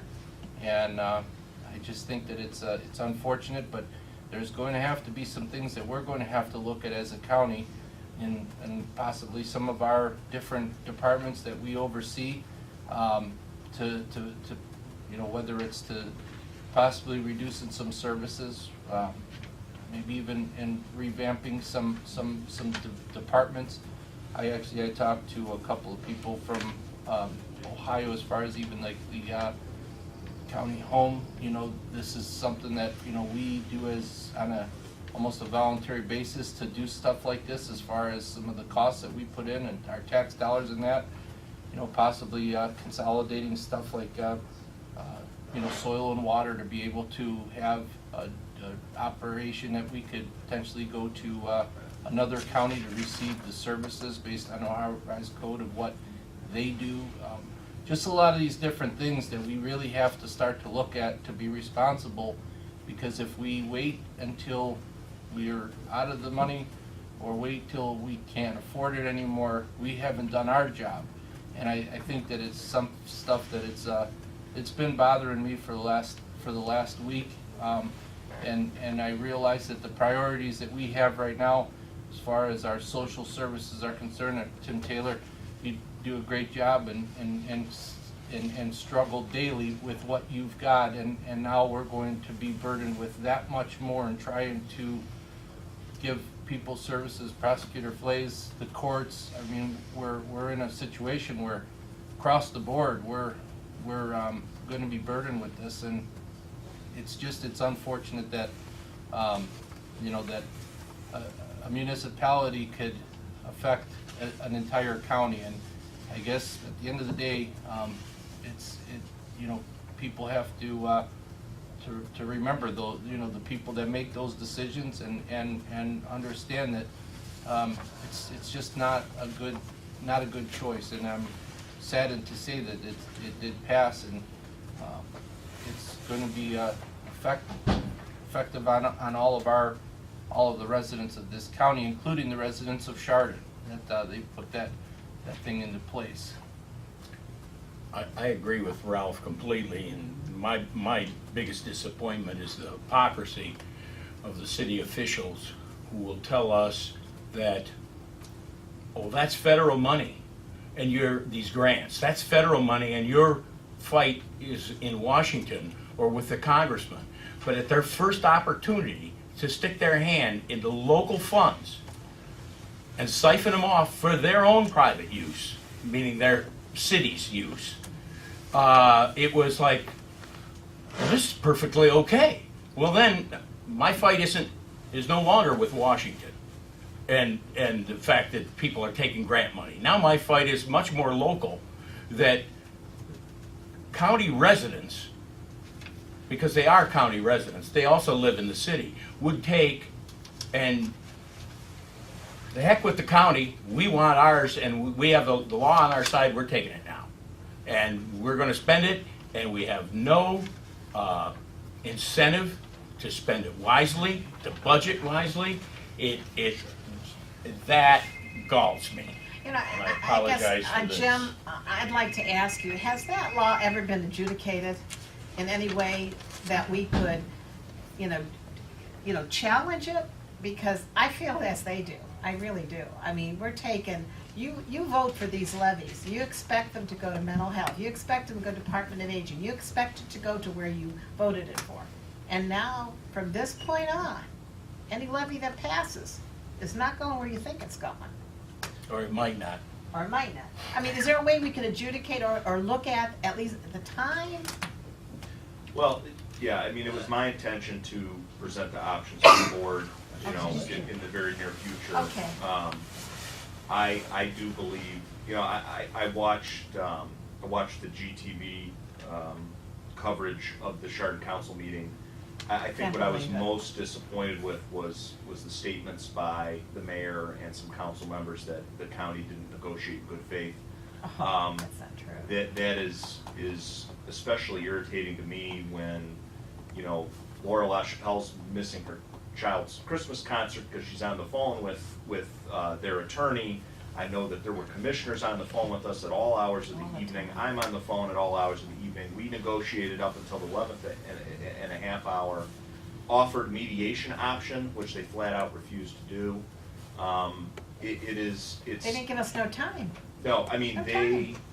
it was their way or the highway, and they are trying to jam this down the county's throats. And, you know, certainly my office is going to present to the board an option of Options. filing a lawsuit, because I believe there are issues with their interpretation of the law. Again, the law hasn't been tested in many respects.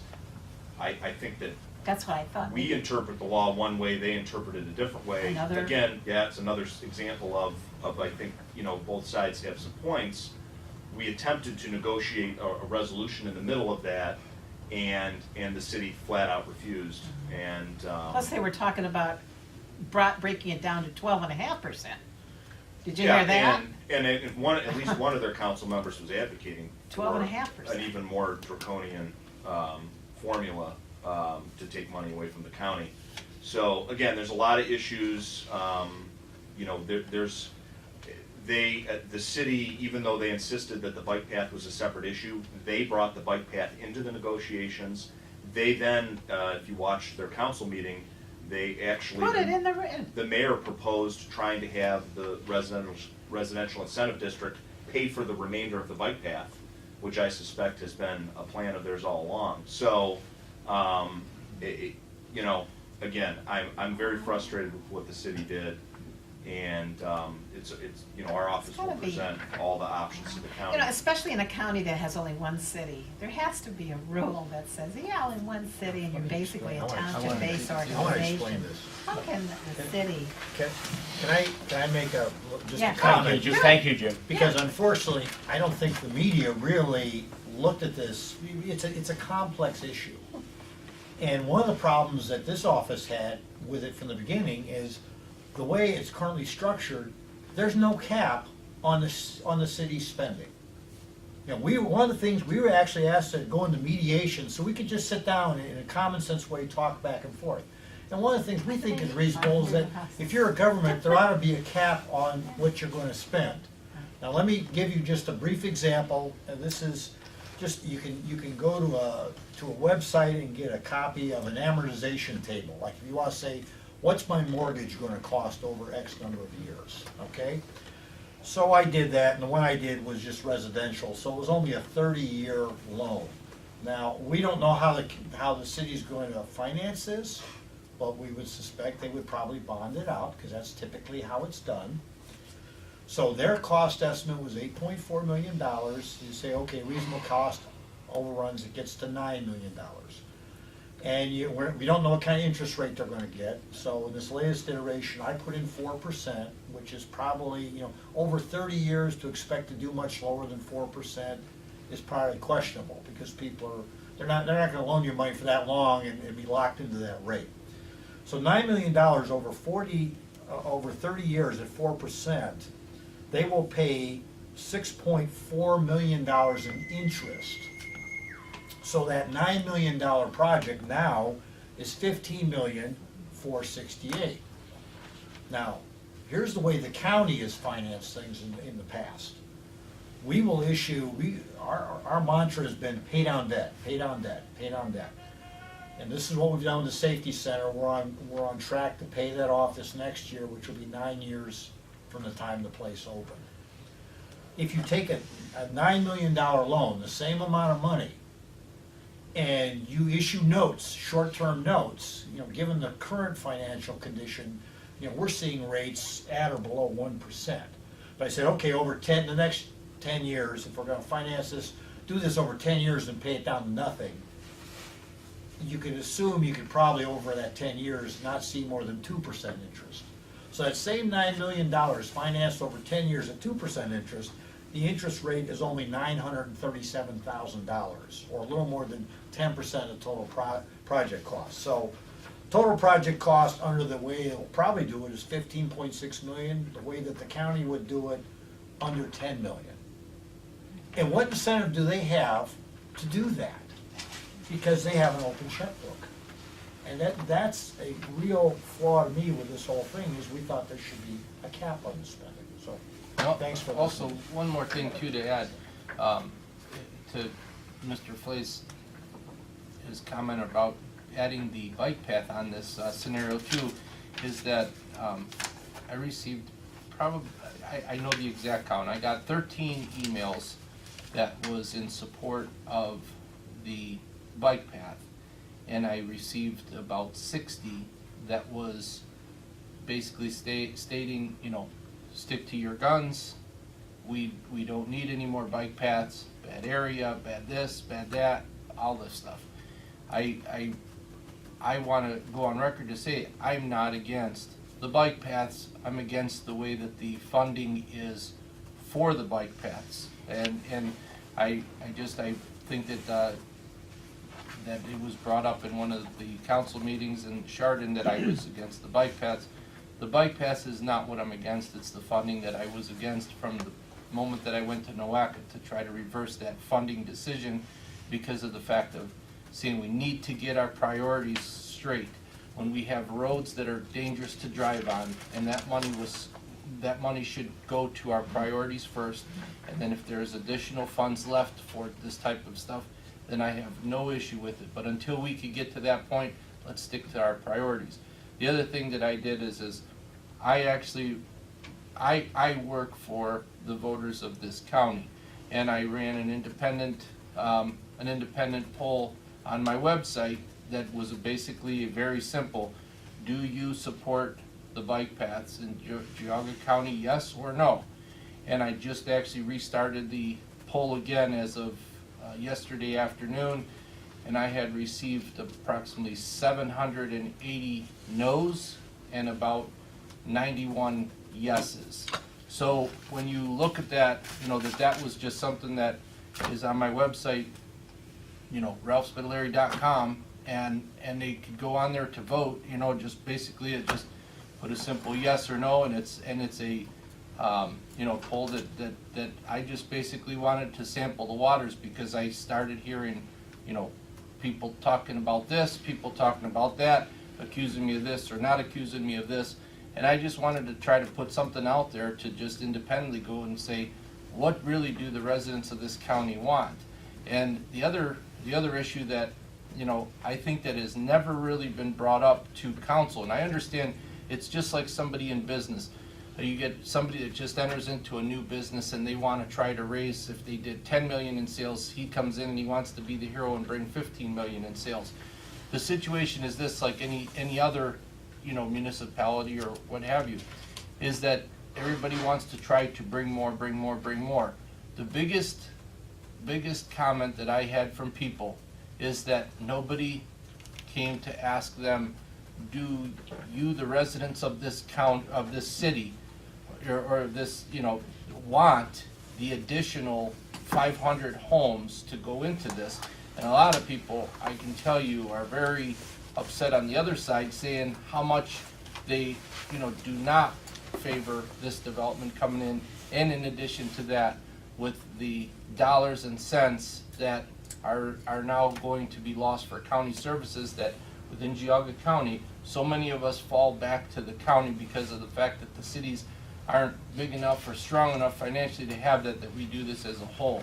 And I think that the biggest, you know, comment that I had to them is you need to be heard, and like anything else, you know, people are afraid to speak up and afraid to take a stand on things, and it's just unfortunate because, you know, there's a lot of people out there that are not satisfied and not happy with this, and it's unfortunate. For the years to come, this decision will affect services in this county.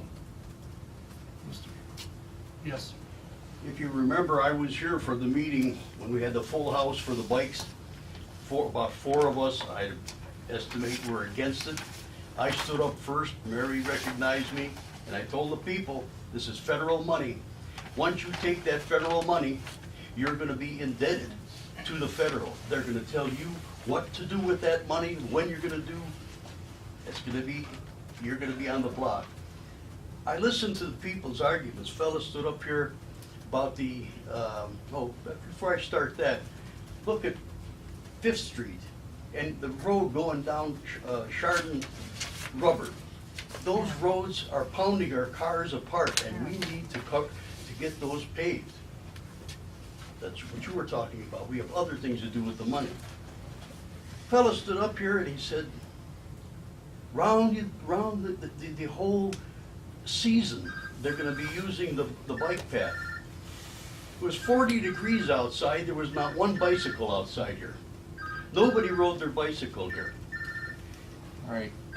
And the other thing, let me add to this, that day was just a different day, that there was, a lot of people that we welcomed them to express their opinion.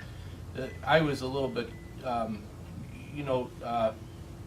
concerned with the end result of that we have since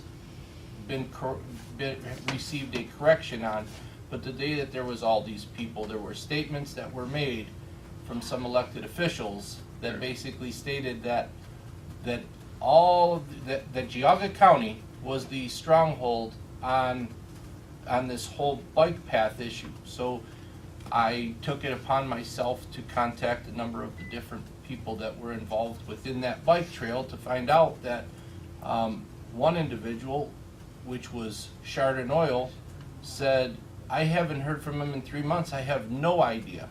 And meantime, we had people that people trust as their political leaders to come in, that'll come into a public venue like this and be able to make statements to say that. It's concerning, because we need to remain truthful, and if somebody cannot be 100% direct and honest with that, what else are we not being told? And that bothered me, and I see that I made a comment to a number of people that I believe got back to them, that all of a sudden we received letters last week. You're making a point that I was going to make, is they were deceptive. Oh, sure. That they came in and said, Geauga County is the only easement that we don't have permission to run on. Well, they don't have a lot of And then we received a letter that came from someone within the city, I'm not going to use any names, a clarification, that at least 2 of those said, pending what the county does. Or they weren't going to approach them until they found out what the county was going to do. Where, when you're giving facts that we were the stumbling block for that, I take that a little bit offensive and personal, because that's not truthful, and that is not the fact of this whole deal. And if I speak for myself, and I think the rest of this board is as we come out here with the best of intentions to be honest up front. If we don't know, if I don't know, I'm going to tell you I don't know. But that's the oath that I took to do this, and I believe that we have to have integrity and honesty, and I was just very, very much taken back, and I felt that we were very much used and Thrown under the bus. thrown under the bus, Or the bike, whichever. It's wrong for a municipality to use that type of tactic to try to push their agenda. I had 2 more points. Just one of the other comments, the lady stood up and mentioned about her friend that comes from Elyria or somewhere, comes to Chardon to ride bicycles around, and they wanted to ask, where do we get a burger? Where do we get a milkshake? And I had to tell them there's no place around. We need this so they can come into town on the bicycles. She comes from Elyria. How many times is she going to come in here with her friends? They're going to pull over and buy a burger and a milkshake and fries for their kids. Is this going to up the economy of Chardon? Here was the city fathers here. Oh, yeah. Now, I went home, I laid down, I said, wintertime, all year round, huh? Who's going to pay for the plowing of the snow of the path? Chardon? So these people can theoretically fantasize about coming through this path in the wintertime with what? Who's gonna pay for the snow plowing? Who's gonna pay for the salting? That was never thought of, that was never brought up by these people. They just had their fantasy of it's gonna be used all year round. There's gonna be maintenance there. Somebody falls down, they're gonna get hurt, and first thing they're gonna do is look to sue, easy money. Who are they gonna sue, Chardon? They fell down on the bike path, it's federal. Woo, federal now, woo, right? Is that what they do? It's your town, they fell down in your town, you pay. Thank you. Thank you. The other interesting thing, in fairness to the city, the trail is a multi-purpose trail. Now, if you use the word multi-purpose trail, that is not as attractive as bike path. But after studying the route and asking a lot of questions about all the mid-block crossings, all the stoplights that had to go up and so on, this is my issue, okay? It's a sidewalk. It's a federally paid for sidewalk around the base of the hill of Chardon, so people don't have to walk up the hill to walk down the hill. It goes around the base. Coincidentally, you could ride a bike on it, and you could do other things, but it was billed as a multi-purpose trail. I wasn't so sure of that until the night they passed their resolution, and they addressed taking money from the RID to complete the second half of that trail, which we had nothing to do with, but wasn't scheduled to go out for bid until like 2019 and maybe be built in 2020 or 6 years down the road from here. And they wanted to do that. Now, I believe cooler heads prevailed and said, no, we're going to take that out of there, because that would have not been well received. But they were prepared to build this half of a bike path to nowhere because it's a sidewalk. It services those homes in the RID and those people that come around there. Now, like I said, you can't ride the sidewalk. You can't ride your bike on the sidewalks in the city, although the mayor did say you could here. No, you can't. But it's illegal. But whatever. But if they have a multi-purpose trail, they could ride it on See, I it. thought they were trying to put that in simply to then, if, this doesn't go, that would pay for their wraparound, their alternate path. That's what I thought he was doing. Well, I thought he was. it's going hard for to it's hard to say what they're. alternate, yeah. I Yeah. thought that was his goal, to get that alternate money in the event it doesn't fly. I mean, Right. if he's gonna go through the oil fields, that I think is a problem with those great big tanks, those gasoline and oil tanks. Yeah, Probably, I wonder if Chardon Oil, what they have to say about that. Did you ask that? They basically, they had not had any discussion with Yeah, Chardon no in over discussion. two or 3 months. And he said they had approached him and sent him a letter stating that they would, they would be interested to talk to him, and there was never any follow-up to anything. He had absolutely zero idea of what was going on. The elephant in the room is they cannot invoke eminent domain against us. Well, that's good. One agency cannot invoke, governmental agency can't take our land. We have to voluntarily do it. We voluntarily give the right of way, then they can invoke eminent domain on Chardon Oil, Burger King, or anyone Oh, they else that's can? privately owned entities, and they can initiate an action where it's appraised and they pay the alleged fair market value or something, and then whether the property owner was receptive to the idea or not, he's got it because they can do that. And now we're beating up on them pretty heavy here, and maybe that's maybe it's seemed to unfair, me but the mayor said he didn't care if he did lose the bike path, because he was prepared to lose it, because he wanted this red, and he would not cut it back or go lower or whatever. Well, as Mr. Flay said, though, Well, I we'll was see what accused, happens with I that. was accused of holding one, they're mutually exclusive, and you can't hold the one hostage for the other. And I said, solve the big one first, the small one will fall into Right. place. That's what I was quoted as saying. And in their last-minute negotiations, they tied the two together. I just don't understand how a legislation would allow a city to do that to a county that is basically a township-based county. We have one city that's 5,300 people, And it's not blighted. and it's not blighted, and we're township-based. I mean, how does, Well, Any other questions or yeah, comments? we beat this up. Yes, sir.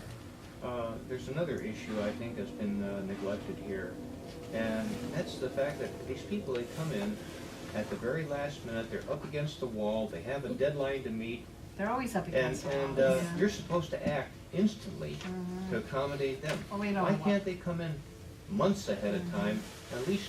Well, are you referring to To Mr. Mr. Ormiston? Now, in fairness to Mr. Ormiston, he did email this stuff a couple months back. December 18th is still pretty. Well, he had started raising the conversation, I passed it on, but we had a few other things going on. So he finally, I mean, it became an issue where he felt he compelled to come and talk because of the deadline. The same But- thing happened with the RID, the same thing with the Yeah. bike path. Well, the red was really pushed. Yes. That was on a fast track, they're all kinda last like what minute. they did with the log cabin. That fell apart, and then they had to come back. Heritage House The or Heritage whatever House. that is. All of this stuff, it's got kinda like the same mindset. You think? Mr. Flay? Yeah, I think. Yeah, just, one other thing for the board's consideration. I mean, the county provides a number of services to Chardon at no cost. And Yeah. has done that for years. Phones, IT, support with mobile data terminals. They're on county networks for law enforcement. There's Building inspector. building inspectors.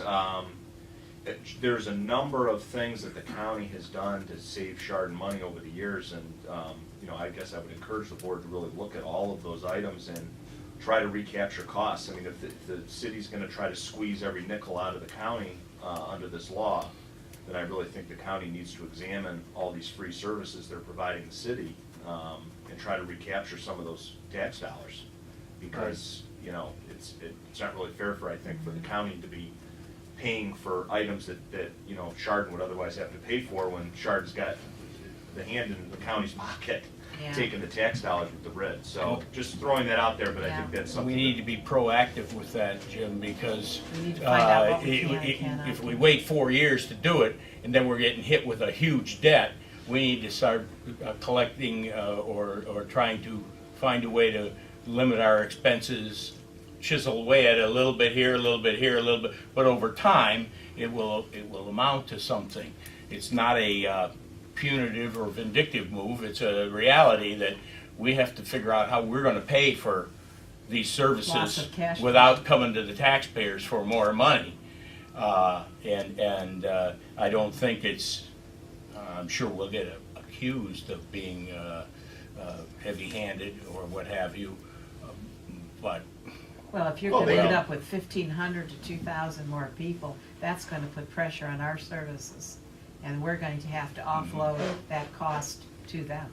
And I think that in discussion with a lot of the different people from both Chardon, that they feel as if it's expected that something, for their service, whether they're utilizing social service or something, that Chardon is going to have to pay some form of a price, for this, because of the fact that that service, what we've basically done now is we're trying to service the entire county that's fairly supporting us, and then all of a sudden, Chardon falls into this situation, and I've heard it from both sides, both people from Chardon that are saying, we understand and agree and expect that this would be the only fair thing to do, and people that are outside of Chardon also that have said that Chardon should be, if they're not carrying their fair share of this, something needs to happen for them to be charged for the services that everybody else is paying for.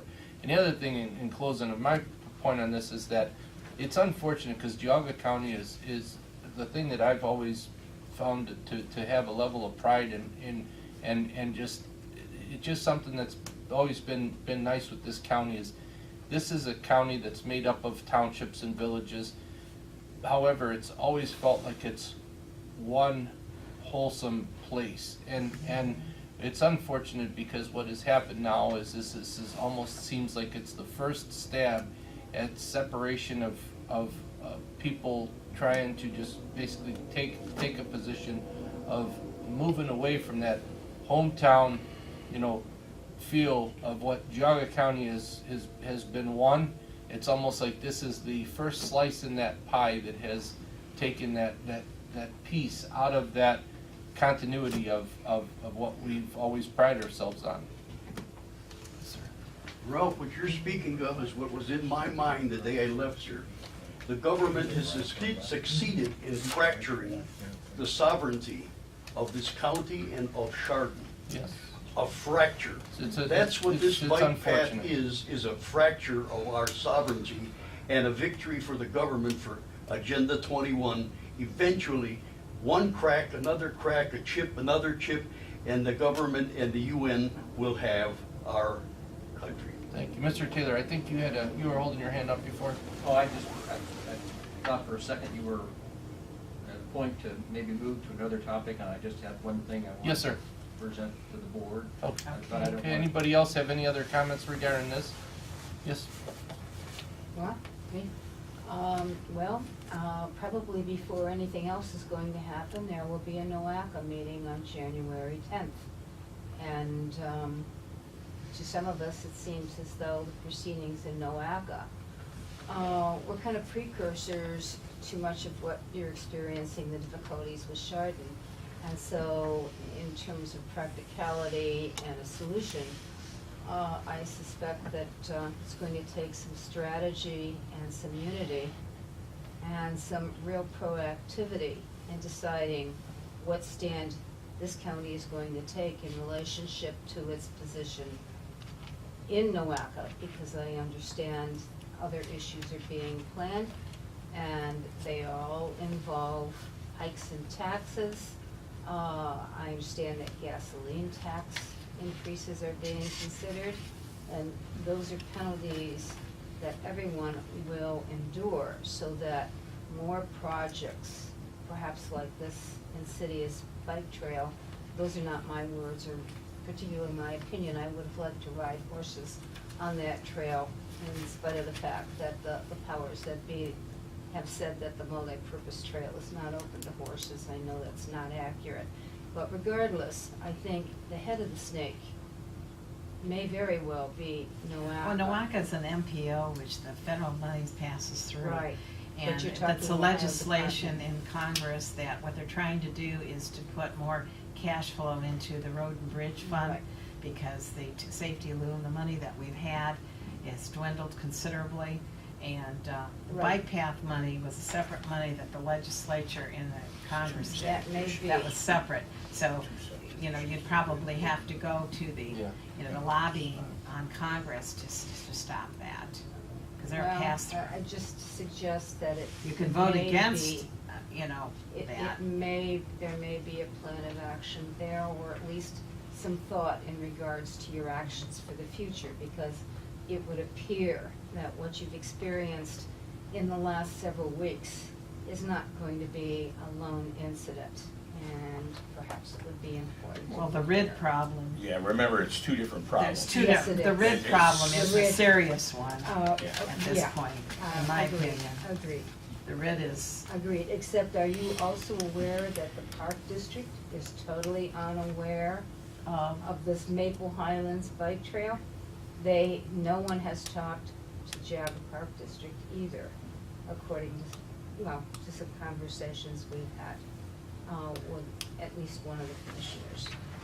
it's certainly, the city of Chardon Yeah, and the one Park commissioner. District, Yeah, they yeah. need to talk. Yeah.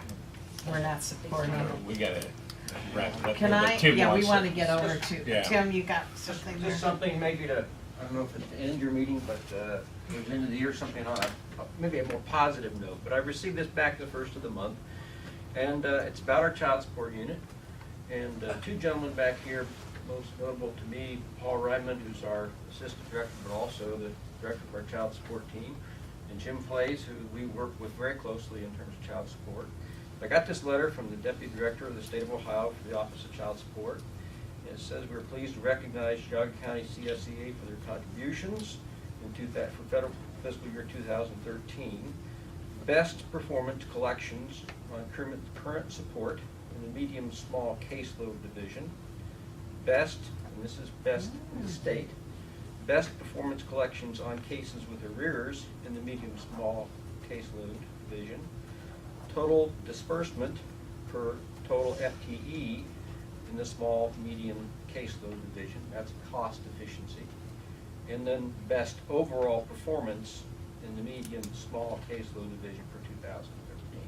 So this is a letter I received from Jeffrey Aldridge, Deputy Director, and I want to present that to you. And you may want to put it up somewhere. Or Absolutely. That's Yeah, presented to. Congratulations.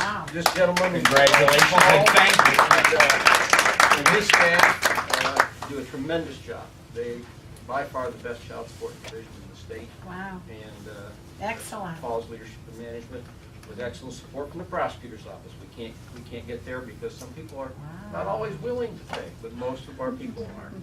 Very nice. One other thing, Tim, it's nice to see you with both hands. Yes. Both arms are working.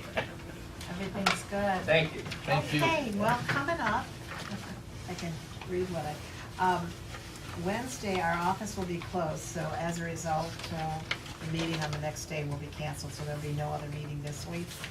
And on the 7th will be our next regular session, on the 9th, our regular session. Then some of us will be going down to the Agricultural Fair Board Convention in Columbus, which is on the 10th to the 12th. And then our reorg meeting will be here on Monday, so we won't have the meeting on Tuesday, it'll be on Monday. That will be the 13th, so nothing on the 14th. And then Planning Commission, we do have our meeting at 7. So that would be the end. Thank you, gentlemen. And Happy motion- New Year, everybody. Motion to adjourn. Mary, Yes, sir, they, that sign up? this is for Sally. Oh, If you're, yeah, I'm- you know, Are you going? I'm gonna try. Okay. And this one is for the scouts, which I guess will go Yeah, in here. that's already been Right, and done. in here with this, Yeah, all right. okay. But that one, you're gonna wanna, I assume, give to her this afternoon. Okay, thank you, gentlemen. Thank you for coming. Bye-bye. Okay. Sure. Happy New Year.